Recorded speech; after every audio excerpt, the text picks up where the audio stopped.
Yo, what's up, guys? It's Andrew from ProducerSociety.com. Today I'm going to explain to you 18 different features that GarageBand can do. I tried to list almost every feature that it does. However, I probably missed a few. Probably missed a couple that I don't use usually. These are 18 of the best features that I think are dope. So I have my article at ProducerSociety.com. You can see the big list here that I have. So I'm just going to walk you through each one today. I'm just going to talk about all the things that it can do because I think a lot of people, they don't realize all the things that it's capable of. You know, a lot of people who haven't used it, they like to talk badly about it and say it can't do this and can't do that. But in many cases, it actually can do those things, and usually it does them just as good as any other DAW, really. So the first thing is you can create musical projects from scratch. So you can just start completely over. You start a whole new thing, and you can make whatever you want, like we're using the software instruments, guitars, drummer track, or you can record vocals. I mean, there's really no limit to what you can do with this thing. You got your drums, your guitars, all kinds of synths, arpeggiators, all kinds of stuff, man. And then with the keyboard typing, you don't really need a MIDI keyboard to start on it either. Excuse me, I'm a little tired today. I went out last night. But anyway, yeah, so you can do a lot of stuff, man. Like here, I have all these instruments laid out right here. It gives you an idea of what you can do. Obviously, you can record your guitar and in vocals as well, other instruments. As long as you have an external mic, you can record any instrument for that matter. As you can see in this image here, I have the iRig H2 hooked up to the adapter, which is then hooked up to the guitar. It's as simple as hooking your guitar up that way, which is honestly pretty amazing. I love it. However, I'm going home for Christmas soon, and I'm actually going to grab some of my old gear. I have a ton of gear that I'm not using right now. So when I come back here, I'm going to have a whole new, fresh batch of stuff that I love to use. But anyway, yeah, you can record all kinds of stuff, You can also use samples. You can just load it into this AU sampler right here. It looks like this. If you don't know how to sample, make sure you check out my article at this link right here, the red link. Yeah, you can load up any kind of sample, man. Like you can do any sample. It functions like many other samplers. You can adjust the tuning, the panning, the volume. You can have the sample at different transpositions, or rather different key signatures. You can do all kinds of stuff with it, man. Also, you can edit and transpose music, whether in MIDI or audio format. So using the piano roll, you can edit pretty much anything. You can edit audio as well. Another thing that's worth mentioning is the Command Z function. I've mentioned it a few times, but it's very useful because the computer essentially memorizes every action that you take in the DAW. So it memorizes every action that you take, and so you can just go back to a previous one in case you made a mistake, or in case you deleted something by accident. You can just go back to where you were before. The next thing you do is you can use their database of royalty-free loops, as you can see some right here. The loops are, I don't use them a lot, but I've used them a few times, many times. And yeah, it's wild, man. Like, I think there might even be thousands of them. Like, there's quite a few. Ones for each each instrument. They're organized by genre as well, descriptors. I mean, there's a lot of stuff you can do. I mean, you just drag and drop it like this. Just drag it and drop it.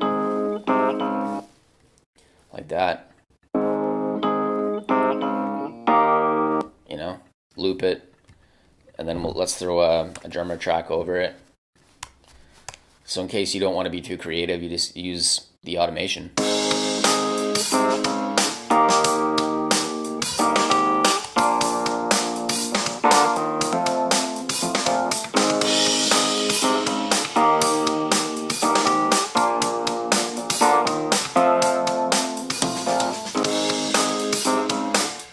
I mean, it's great, man.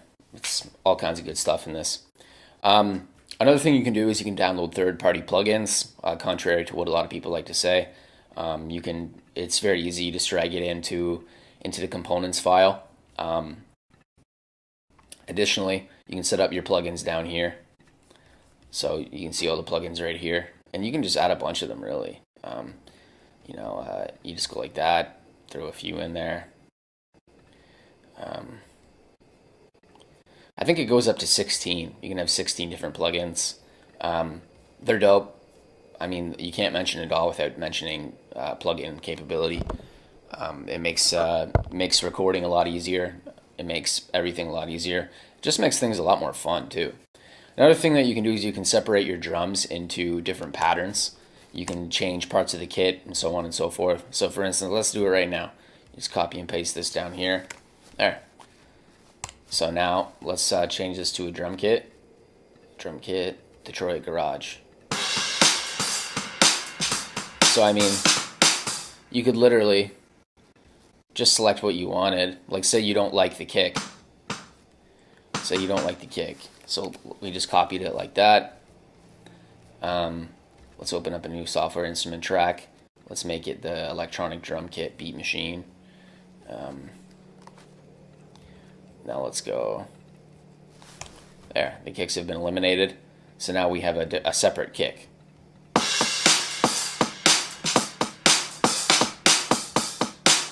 So I mean, you can just change it. You can separate everything into different regions. So you could grab the hi-hats as well. Let's do that right now.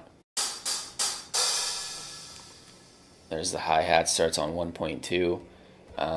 Software instrument track, drum kit, Neo Soul. Let's try that. There. Neo Soul starts at 1.2. Let's delete. Oh, whoops. Let's delete those.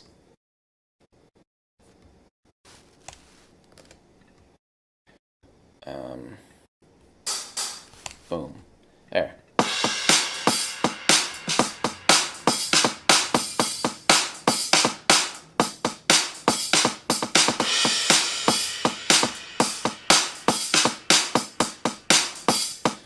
So yeah, it's dope. I mean, you can mix each part of the drum kit individually. I mean, obviously you can customize the drum kit pattern as well. Let's move on to the next thing. So as I just showed you, you can use the automated drummer track. I highly recommend you check out my article on the drummer track too. I really explore everything, and I use all these extremely helpful diagrams and what have you.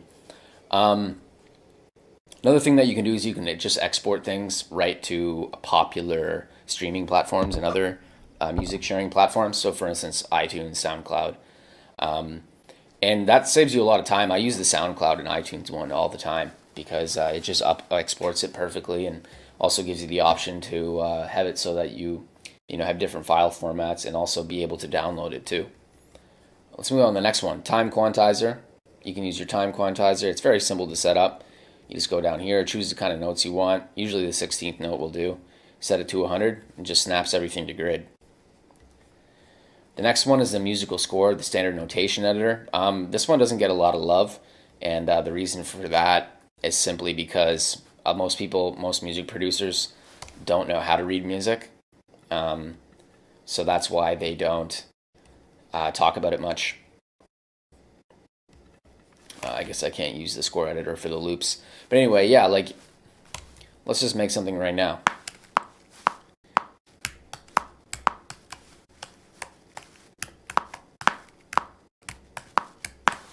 I don't know, for some reason it's I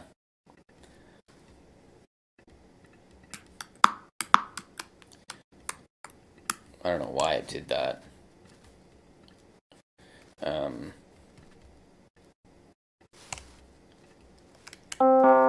There we go.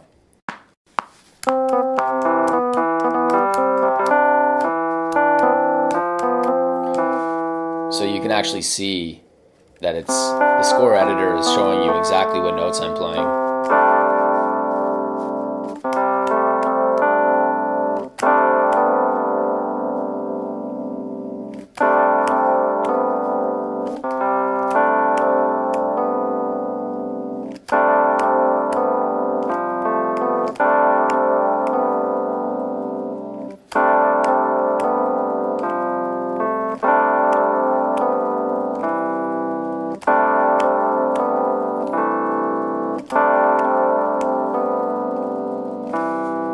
C6 sus2.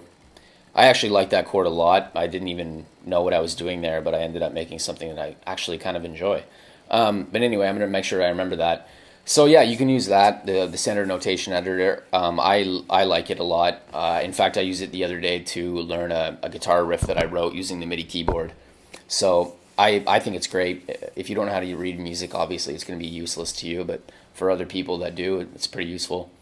Also, you can adjust the tempo and the key signature as well as the time signature. This is very useful as well. I typically don't use the time signature one very often, but I use the tempo and the key signature quite often. You can also adjust your transposition track, which you access by just going like this: track, show transposition, sorry. And then you can just adjust the pitch. So that's up in semitones, I believe. I don't use that too often, but it's something that is definitely available to you. Also, the auto tune and pitch correction software. The GarageBand's pitch correction is pretty basic. However, it works just fine. I mean, there's nothing wrong with it at all. At some point in the future, I'll probably get my hands on Melodyne, but for now, it's not really necessary. But yeah, you just click on your thing like that, hit track, and then you have your pitch correction right here. Limit to key. Make sure you set the key signature, and then you just adjust the pitch correction. It's as simple as that. The next thing you can do is use the notepad as well. The notepad is right here, so you can just type whatever you want. Like let's say you have some ideas for a chord. Like, oh, like what's the first one of this key? Oh, G flat minor, G flat. You know, there we go. So you can just use your notes to figure out what it is that you're doing. Let's say, okay, well, what's the 5 chord in this case? What's the 5 chord in this case? It's a D. So we got D, F, G, A, you know. And then you can just keep that as a frame of reference, right? So that's another useful feature. I don't use it too often, but I think I actually might, because it's very useful. And also you have your all your plugins, you know, like GarageBand has a ton of them, man. Like you have let's look at some of them. Plugins. So as you can see here, you got your amps and pedals and delays, distortions, compressor, de-esser, enveloper, limiter, multipressor, noise gate, EQ, filters, imaging plugins, modulation ones like flangers and so on and so forth, pitch shifters, reverbs, exciters. You can also adjust your track to mono. Excuse me, and then also you can Apple has their own AU specialized plugins like this, a dynamics processor and so on. I don't use these too often, but it's something that I should definitely get into soon. Also, you have your library of presets that come with the amp designer. I guess what I'm gonna have to do is I'm gonna have to open up one of my old ones. Where are we here? I don't think I have any guitar ones loaded in right now. But anyway, if you want to hear more about the amp designer, you can just go to my video and article on the amp designer. You can move your mic around like this and change the presets and the kind of cab you have, the kind of amplifier you have, and so on and so forth. You got all kinds of stuff, And then also you have your automation functions. The automation functions can do all kinds of good stuff. Like as you can see here, I have this echo on right like that. There's a bit of automation setup, and there's also some volume automation right here. You can do all kinds of stuff. So for instance, like you're gonna put automation on high cuts, compressor threshold, compressor overdrive, delay, channel EQ. Like there's so much stuff that you can do with automation.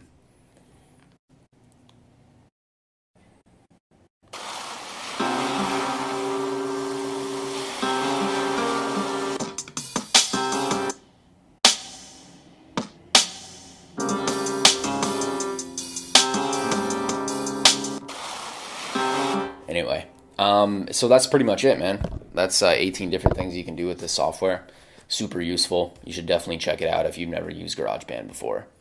But anyway, I'm gonna sign out on this one today, and I'll see you guys in the next video. All right.